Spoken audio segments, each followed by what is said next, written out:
Your reward and your punishment in life are exactly the same. So look at why you may be holding on to stuff. And does it benefit you? Does it help you? Does it serve you? The answer is no. The most powerful words are let go.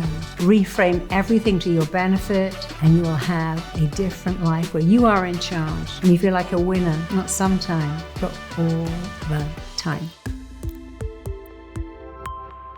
So 3 reasons you should let go, 3 ways to let go, and more than anything, what happens when you don't let go and how that limits and impacts your life. The most important words in the world are let go. Because what's the opposite of let go? Hold on. You don't want to hold on to anything, you want to let go. Why should we let go? Well, first of all, in not letting go, you're always over there. You're in the past. You're not going behind, you're going forwards. You need to let go of what I call the luggage of life. Imagine you had a backpack on your back and it's filled with resentment, filled with old slights, filled with old stuff, and you're carrying it around with you and it's weighing you down. But when you take that backpack off and go, this is all in the past, I'm going to let it go, you're lighter, you're freer, and you're able to move forward in a motivated way. So how you let go is this. The first thing you do is say, you know, why am I holding on to this? It's in the past. I'm not going backwards.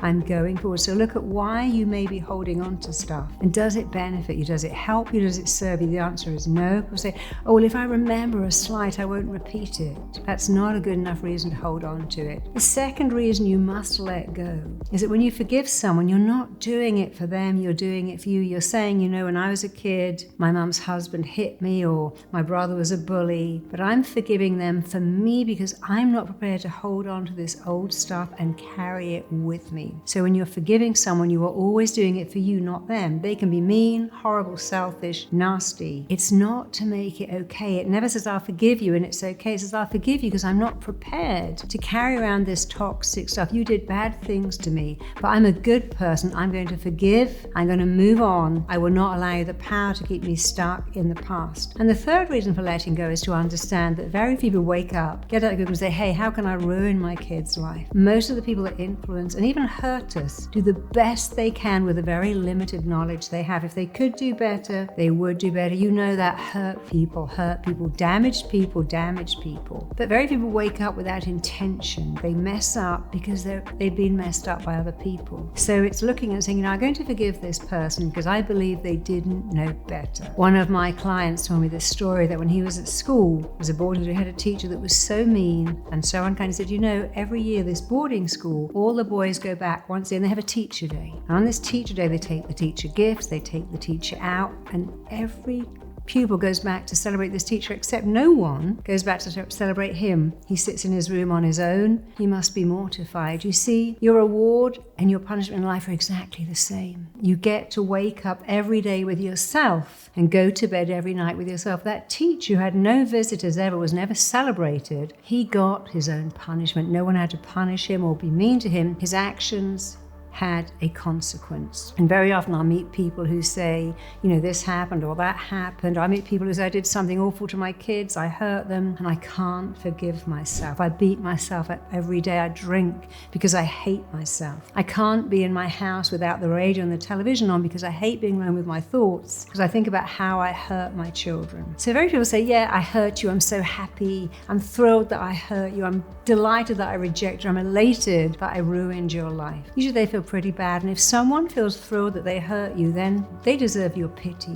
I want you to think about someone you've had to reject, dump, fire, or hurt. I bet you didn't enjoy it. I bet it was horrible for you to hurt someone else. You see, good people make mistakes, but it doesn't give them pleasure. If there's someone in your life that's enjoyed hurting you, then you're already way better than them. Think of someone who hurt you and think of this. Would you switch places with them for even 5 minutes? You know the answer is no. The fact you wouldn't switch places with them or be them even for a minute means you've already won. The best revenge in the world is moving on, letting go, not thinking about that person. You know, many years ago, I broke up with someone and people would come up and talk to me and go, oh, guess what he's doing? And then one day I said, you know what? I'm so not interested. I really don't care. I've moved on. I'm glad he's moved on too, because the opposite of love is not hate. It is complete and utter indifference and disinterest. If someone has hurt you, think about it. I'm indifferent. I'm disinterested. I'm moving on.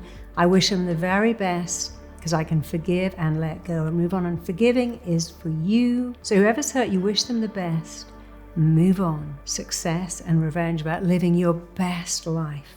Reframe everything.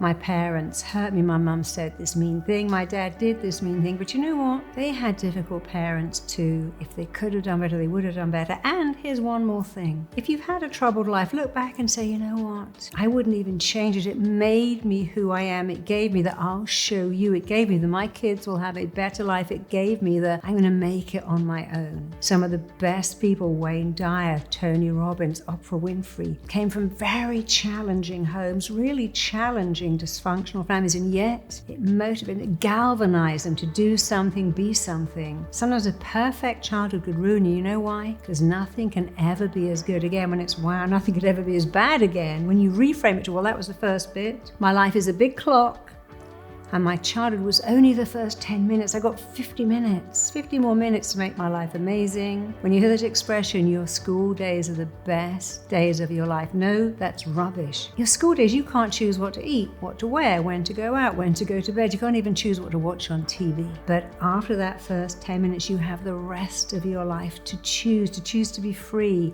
to choose to let go, to choose to move on, to choose to be grateful and positive and happy no matter how bad it was. This is your life, and you can now live it on your terms. It can only get better and better and better. A blissful childhood does not prepare you for life. A challenging one does. So I'm glad it was like that, because I learned a lot. So remember, you're forgiving for you. The most powerful words are let go. Reframe everything to your benefit, and you will have a different life where you are in charge and you feel like a winner, not sometime, but all the time. Check out my next video here.